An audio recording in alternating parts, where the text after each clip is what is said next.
सो हे hi hello guys. Hopefully आप लोग ठीक ही होंगे। तो चलिए हम अपनी स्टोरी इस केक सुकू को स्टार्ट करते हैं।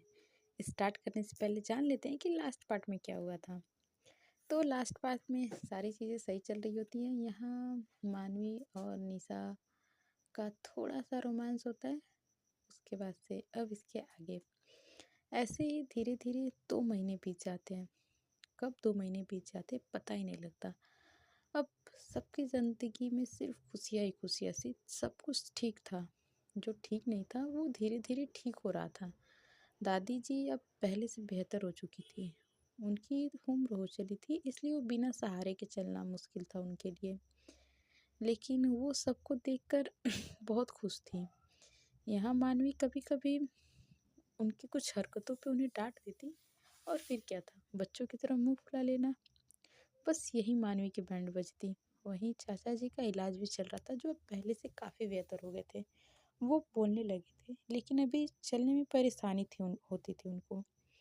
शाम के वक्त आज कश्यप मेंशन खुराना मेंशन किसी दुल्हन की तरह सजा हुआ था। सचते भी क्यों ना, आज ईशानी और सावी की शादी थी। शादी क्रिश्चियन स्टाइल में होने वाली थी। शादी में घर के लोग ही थे। अनन्या, ईशानी, ईशानी के पापा भी आए हुए थे। सभी सर्वेंट्स अपने अपने काम में लगे हुए थे। वहीं हमारे कपल्स अपने आप में बिजी थी। निशा ईशानी को रेडी कराकर बड़बड़ाते हुए रूम में आई। पता नहीं ये अभी रेडी हुए भी या नहीं।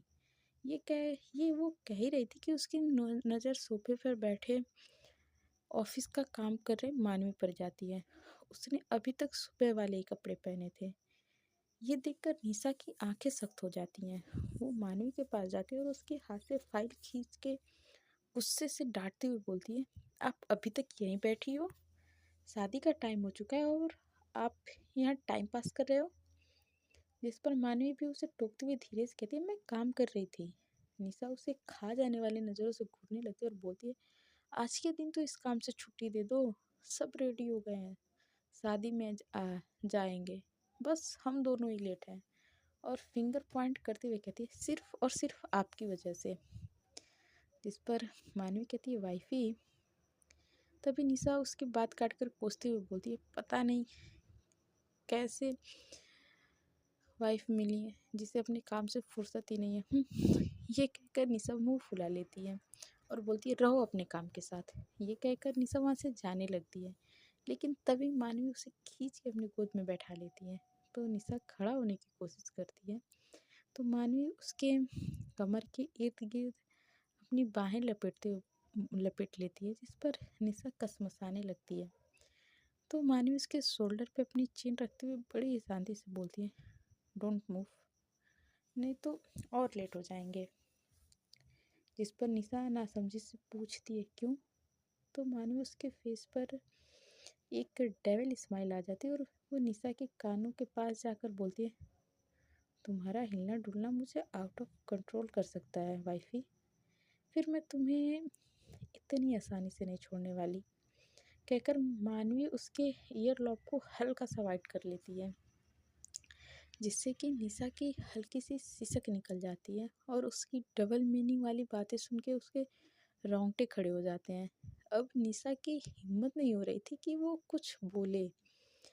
काफ़ी देर की शांति के बाद मानवी निशा को अपनी बाहों में से उठाते हुए खड़ा होती है, और ये देखकर निशा हड़बड़ाते हुए बोलती है, ये आप क्या कर रहे हो? जिस पर मानवी बाथरूम की तरफ कदम बढ़ाते हुए बोलती है, नहाने जा रही हूँ। तो निशा भी बोलती है, तो जाओ ना, मुझे क्यों ले जा रहे हो साथ में? मानवी बोलती है, तुमने ही तो कहा था हम लेट हो जाएंगे, साथ में बात लेंगे तो लेट नहीं होंगे। कहते हुए मानवी निशा को लेकर बाथरूम में आ जाती है और उसे नीचे उतार देती है। जिस पर निशा गुस्से से कहती है, आपको बस रोमांस करने के बहाने चाहिए ना। जिस पर मानवी ने बड़ी बेशर्मी से अपनी बत्तीसी दिखाते हुए बोलती है, कितनी अच्छे से जानती हो तुम मुझे। निशा मानवी को खा जाने वाली नज़रों से घूरती हुए कहती है, निहायत ही बेशरम हो आप। जिस पर मानवी निशा की आंखों में देखते हुए गहरी आवाज़ में बोलती है, ओनली फॉर यू वाइफी। बस यही निशा पिघल गई और उसके फेस पर एक प्यारी सी स्माइल आ जाती है। मानवी उसे देखकर शावर ऑन कर देती है। इधर इवान टॉवल से बाल पोंछते हुए शावर लेकर बाथरूम से बाहर आया कि तभी उसकी नज़र मिरर के आगे रेडी हो रही, हाँ सॉरी, गलती कर दिया। इधर अनन्या टॉवल से अपने बाल को पोंछते हुए बाथरूम से बाहर आती है कि उसकी नज़र मिरर के आगे रेडी हुई हो रही अंजलि पर जाती है। उसने आज मैरून कलर की साड़ी पहन रखी थी, जिसमें आज वो कुछ ज़्यादा ही ब्यूटीफुल लग रही थी। अंजलि पर ये बहुत ज़्यादा सूट कर रहा था। फर्स्ट टाइम उसने अपनी शादी के बाद दूसरी बार साड़ी पहना हुआ था।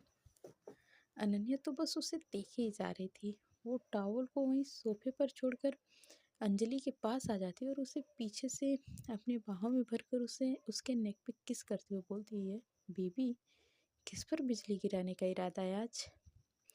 अनन्या की बात सुनकर अंजलि स्माइल देती है और वो अपने हाथ में ली हुई कंघी को टेबल पे रख के पीछे मुड़ते हुए उसके गालों पे उंगलियां फेरते हुए उसकी आंखों में देखते हुए बोलती है, आपके सिवाय किसी और की क्या ज़रूरत है?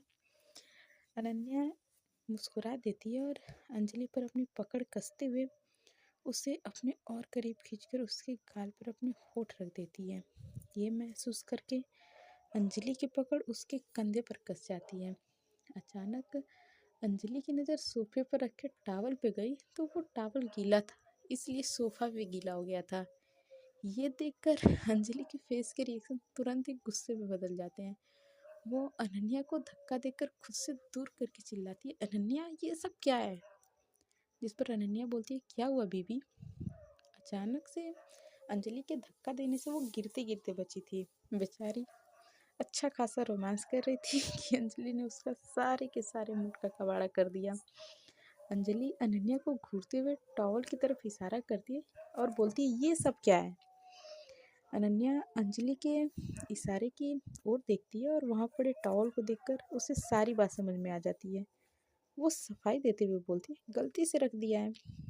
अनन्या अंजलि को डांटते हुए बोलती है, अनन्या आप कब बड़े होंगे? कोई तो अच्छे से काम कर लिया करो। ये कहकर वो पूरा समूह बनाकर बोलती है, मैं उम्मीद भी किससे कर रही हूँ? इतना कहकर अंजलि टॉवल उठाकर उसे सुखाने के लिए रख देती है। अनन्या उसे पुकारते हुए पीछे से बोलती है, बीबी सुनो तो। और वो उसके पीछे पीछे जाने लगती हैं। इधर ईशान रेडी हो चुका था और वो अपनी वॉच में टाइम देखते हुए रूम में इधर उधर चक्कर काट रहा था और बार बार बाथरूम की तरफ देख रहा था, क्योंकि आरू पिछले 1 घंटे से बाथरूम में थी। आखिरकार ईशान से और सब्र नहीं होता और वो पूछ लेता है, वाइफी और कितना टाइम? उसने अभी इतना ही कहा था कि बाथरूम का गेट खुलने की आवाज़ आती है और आरू बाहर आती है। उसने इस वक्त साड़ी पहन रखी थी, जिसकी प्लेट्स ऊपर नीचे लगी हुई थी और जिसमें आरू चलती तो उलझ के गिर जाती। ईशान, ये साड़ी? आरू ने इरिटेटिंग फेस के साथ कहा। उसे देखकर ईशान की हंसी छूट गई। वो पेट पकड़ के जोर जोर से हंसने लगा। उसे हंसता देखकर आरू का मुंह बन जाता है और वो बोलती है, तुम मेरी हेल्प करने के बजाय हंस रहे हो? कैसे पति हो तुम? ये कहकर वो अपना मुंह फुला लेती है। ईशान अपना हंसना बंद करके आरू की तरफ देखते हुए बोलता है, मेरी प्यारी आरू, क्या ज़रूरत थी साड़ी पहनने की जब तुमसे पहनी ही नहीं जाती? जिस पर आरू मासूम सा फेस बनाते हुए बोलती है, मेरा मन था पहनने का, मैंने कभी नहीं पहनी है। ईशान स्माइल करता है और उसके हाथ से साड़ी का पल्लू लेते हुए बोलता है, लाओ मैं पहना देता हूँ। जिस पर आरू हैरानी से बोलती है, तुम्हें आती है? जिस पर ईशान हाँ में अपनी गर्दन हिला देता है और उसे साड़ी पहनाने लगता है। तभी अचानक आरू बोलती है, तुम्हें साड़ी पहनानी कैसे आती है? कहीं लंदन में तुम्हारे अफेयर तो नहीं थे? ये कहकर वो ईशान को घूरने लगती है। इस वक्त आरू किसी शक की पत्नी से कम नहीं लग रही थी। यहाँ ईशान प्लेट्स बनाते हुए बोलता है, ईशू को साड़ी पहनना पसंद है, उसके साथ मैंने भी सीख ली। तो आरू कहती है, ओ। जिस पर ईशान कहता है, जी हाँ मेरी सबकी धर्मपत्नी जी, पता नहीं क्या क्या दिमाग में चलता रहता है। ये सुनकर आरू अपना मुंह बिचका लेती है। ईशान उसे इग्नोर करके साड़ी की प्लेट को उसकी कमर में टक कर देता है। ईशान की उंगलियों की टच को महसूस कर आरू की सांसें गहरी हो जाती हैं। ईशान नीचे बैठकर उसकी साड़ी की प्लेट को सही करने लगता है। प्लेट ठीक करके ईशान खड़ा हुआ और उसका पल्लू ठीक करने लगा और पिन लगाते हुए साड़ी का पल्लू भी सेट कर दिया और फिर थोड़ा पीछे हटके ऊपर से नीचे तक देखते हुए बोलता है परफेक्ट। और फिर कुछ सोचते हुए ईशान वहाँ से ड्रेसिंग टेबल की तरफ जाता है और जिस पे देख के आरू उसे देखने लगती है कि आखिर ये करने क्या जा रहा है। थोड़ी देर बाद ईशान आरू के पास आया और उसके कान के पीछे टीका लगाते हुए बोलता है किसी की नज़र ना लगे मेरी आरू को। ये कहकर वो आरू के फोरहेड पर किस कर लेता है। आरू के फेस पर भी एक प्यारी सी स्माइल आ जाती है। वो भी अपनी आंखों से काजल निकाल के उसके कान के पीछे लगाते हुए बोलती है नज़र ना लगे मेरे इसी को। कहकर वो थोड़ा मतलब उचक के कि थोड़े ऊपर उठ के ईशान के फोरहेड पर किस करती है। ईशान के फेस पर भी स्माइल आ जाती है। वो आरू को अपनी बाहों में भरते हुए बोलता है I love you so much. जिस पर आरू भी बोलती है सेम टू यू। ईशान का मुंह बन जाता है। ये देखकर आरू हंसते उसके गाल को पिंच करके बोलती है आई लव यू। इधर शादी का वक्त हो चुका था। स्टेज गार्डन में बना हुआ था। वाइट और पिंक फ्लावर से उसकी सजावट की गई थी। उसके आगे की तरफ बैठने के लिए चेयर्स रखी हुई थी और एक साइड में खाने का इंतजाम किया हुआ था। सभी बेसब्री से ब्राइड्स का वेट कर रहे थे। शादी के घर के लोगों और ईशानी और सावी के दोस्तों के अलावा कोई किसी को भी नहीं बुलाया गया था। आखिरकार इंतज़ार खत्म हुआ। ईशानी अनन्या और अपने डैड की बाहों में बाहें डालकर वहाँ आती है। उसने वाइट लॉन्ग वेडिंग गाउन पहन रखा था। बालों का जुड़ा हुआ बना बना था और यहाँ पे बहुत ज़्यादा खूबसूरत लग रही थी। और उसी के पीछे सावी आई अपनी मम्मी के साथ। ईशानी स्टेज पे आ चुकी थी। वो बस सावी को बड़े ही प्यार से देखे जा रही थी। उसने भी सेम वाइट गाउन पहन रखा था और सिर पे नेट का दुपट्टा। वो सीधे कदमों के साथ वहाँ आई और ईशानी को देखकर उसके फेस पर एक स्माइल आ जाती है। लेकिन अचानक कोई उसके सामने आ जाता है जिसे देखकर सावी की मुस्कान फीकी पड़ जाती है और उसकी आंखों में नमी और गुस्सा आ जाता है। वो अपने सामने खड़े उस शख्स को देखकर बोलती है अब यहाँ किस लिए आए हैं आप। वो इंसान कोई और नहीं सावी के पापा थे। वो बोलते हैं माफ़ी मांगने आए हो अपनी गलती की। जिस पर सावी के फेस पर एक अजीब सी स्माइल आ जाती है और बोलती है ओह रियली गलती बड़ी जल्दी याद आ गई आपको आपकी गलती। आपको तो मुझसे घिन आती थी ना तो फिर आज ऐसा क्या हो गया। यहाँ सावी की आवाज़ में एक दर्द था जिस पे सावी के पापा उसके सामने हाथ जोड़ लेते हैं और बोलते हैं सॉरी बेटा गलती नहीं गुनाह किया है मैंने जो तेरी जैसी बेटी को ठुकरा दिया है लेकिन अब ऐसा नहीं है। जिस पर सावी हाथ दिखाते हुए उन्हें चुप करा देती है और बोलती है बस मुझे आपसे आपकी कोई बात नहीं सुननी। बड़ी मुश्किल से मैंने ज़िंदगी में सुकून और खुशी के पल आए हैं। मैं उन्हें ख़राब नहीं करना चाहती। सो प्लीज़ आप यहाँ से चले जाइए। और सावी ये सारी बातें अपने हाथ को जोड़ते हुए कहती हैं। शोर की आवाज़ सुनकर बाकी सब भी वहाँ आ जाते हैं। ईशानी सावी के पास आकर बोलती है बेबी गर्ल क्या हुआ। सावी जो अब तक खुद के इमोशंस को कंट्रोल किए हुए थी उसका सब्र का बांध टूट जाता है। वो ईशानी के गले लग के रोते हुए बोलती ईशु प्लीज़ इस इंसान से कह दो ये चला जाए यहाँ से।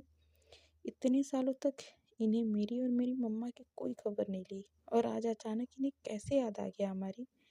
मुझे इनकी शक्ल भी नहीं देखनी। इस इंसान की ये इंसान की वजह से मैंने और मम्मा ने जितनी जिल्लत सहन की है ना और हिम्मत नहीं है कि मैं कुछ फेस करूं। ईशानी को अब सारी बातें समझ आ गई थी। वो सावी को अपनी बाहों में भर के प्यार से उसके सिर को सहलाते हुए बोलती है, शांत हो जाओ बच्चे, मैं हूं ना, किसी की हिम्मत नहीं है तुम्हें टच करने की। ईशानी के कहने पर सावी शांत हो जाती है, लेकिन वो ईशानी से अलग नहीं हुई बल्कि उस पर अपनी पकड़ और कस लेती है। वहीं ईशानी सावी के पापा को इशारे से वहां से जाने के लिए कहती है। इस पर सावी के पापा स्माइल करके बोलते हैं, अब मैं बेफिक्र हूँ, मेरी बेटी को उससे भी ज़्यादा चाहने वाला हमसफ़र मिली। हमेशा खुश रहना, मेरी बेटी का ख्याल रखना बेटा। इतना कहकर वो वहाँ से चले जाते हैं। आसान थोड़ी होती है किसी को इतनी आसानी से माफ़ करना। पहले तो आप उसे दर्द दो और तकलीफ दो, और फिर सालों बाद आकर माफ़ी मांग लो। सावी ने जो सहा वो उसे ही पता था। जब बाप के प्यार और सपोर्ट की ज़रूरत थी तब तो उसे धक्के मारकर घर से निकाल दिया, और आज उन्हें माफ़ी चाहिए। गलती चाहे छोटी हो या बड़ी हो, आसानी से किसी को माफ़ नहीं करना चाहिए। सावी अभी भी ईशानी के गले लगी हुई थी। ये देखकर सभी उन्हें अकेला छोड़ना ही सही समझते और वहाँ से चले जाते हैं। ईशानी सावी से बोलती है, बेबी गर्ल, और कितनी देर तक चिपक के रहना है, शादी का मुहूर्त बीत रहा है। ये सुनकर सावी जल्दी से ईशानी से अलग हो जाती है और उसे बोलती है सॉरी। जिस पर वो बोलती है, सॉरी किस लिए? अगर चिपकने के लिए कह रही हो तो मत कहो, मुझे तो बहुत अच्छा लगा। ऐसे तो तुम मुझे अपने करीब भी नहीं आने दे रही थी। ये कहकर ईशानी अपना पूरा समूह बना लेती है। यहाँ सावी उसे खा जाने वाली नज़रों से घूरते हुए बोलती, जस्ट शट अप। ईशानी मुस्कुरा दी और उसके चेहरे को अपने हाथों में थामकर प्यार से बोलती है, हाय, इसी अदा पे तुम फिदा है। और उसके आंसू पोंछकर, लेकिन प्लीज़ ये मोती मत वेस्ट किया करो, तुम मुस्कुराओ और गुस्सा करते हुए अच्छी लगती हो। ईशानी की बात सुनकर सावी को भी स्माइल आ जाती है।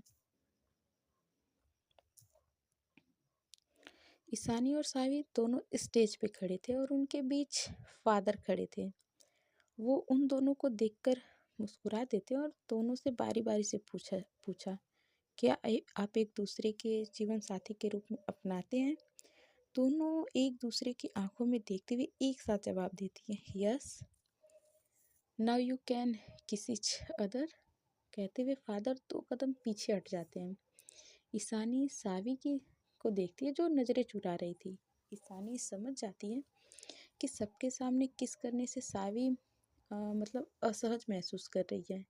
वो आगे बढ़कर सावी के फेस को अपने हाथ में थामकर उसके फोrehead पर किस कर देती है, जिसे महसूस करके सावी के फेस पर भी एक सुकून उतर आता है। ईशानी एकदम वैसी थी जैसी सावी को अपनी लाइफ पार्टनर चाहिए थी। उसकी हर बात बिना कहे समझना, उसके मूड स्विंग्स झेलना, उसके गुस्से को समझना। वो अपने ख्यालों में गुम थी।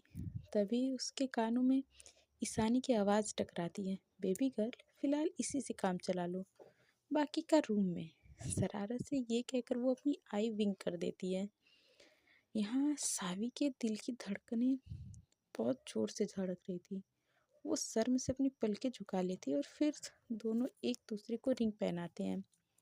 यहाँ सभी तालियां बजाने लगते हैं। थोड़ी देर के बाद सावी अपने हाथ में बुके पकड़े खड़ी थी और उसके पीछे जो अनमैरिड गर्ल्स एंड बॉयज़ खड़े थे जो ईशानी और सावी के दोस्त थे। सावी बुके पीछे की तरफ फेंकती है जो सीधा महिमा जी की गोद में आके गिरता है। ये देखकर उसके पास खड़ी मानवी अपने मुंह पर हाथ रखते बोलती, हाउ दादी, आप दादू को धोखा दोगी? जिस पर दादी चिढ़ते हुए बोलती, चुप कर खोते। मानवी के साथ साथ बाकी लोग भी सारे लोग हंसने लगते हैं। यहाँ रात के 12 बज चुके थे। फोटो शूट वगैरह के बाद सब अपने अपने रूम में आराम करने के लिए चले जाते हैं। सावी अपने रूम में आकर बालकनी में खड़ी थी। उसने चेंज करके नाइट सूट पहन लिया था। बाहर ठंडी हवाएं चल रही थी जिसे महसूस करके सावी को सुकून मिल रहा था। तभी बाथरूम के गेट के खुलने की आवाज़ आती है और फिर बंद होने की आवाज़ आती है। सावी वैसे ही खड़ी रहती है। तभी उसके कमर से होते हुए उसके पेट पर किसी की बाहें लिपट गई और सावी उन पर अपने हाथ रख लेती है। ईशानी सावी को कस के अपनी बाहों में भर लेती है और उसकी नेक को हल्का किस करके सरकोसी भरी आवाज़ में बोलती है, baby girl happy wedding night. जिस पर सावी पीछे मुड़कर ईशानी के गले में बाहें डालकर उसकी आंखों में देखते हुए बोलती है, हैप्पी वेडिंग नाइट। जिस पर ईशानी पूछती है, आयु श्योर। सावी अपनी पलकें झपका देती है और आगे बढ़ते हुए उसे हल्का सा किस करके पीछे हट जाती है। सो फ्रेंड्स, आज के पार्ट में बस इतना ही। मिलते हैं नेक्स्ट पार्ट में और जानते हैं कि आने वाले पार्ट में क्या होता है। तब तक के लिए bye bye, ta ta and take care. आप लोग अपना ध्यान रखिए। Bye bye everyone.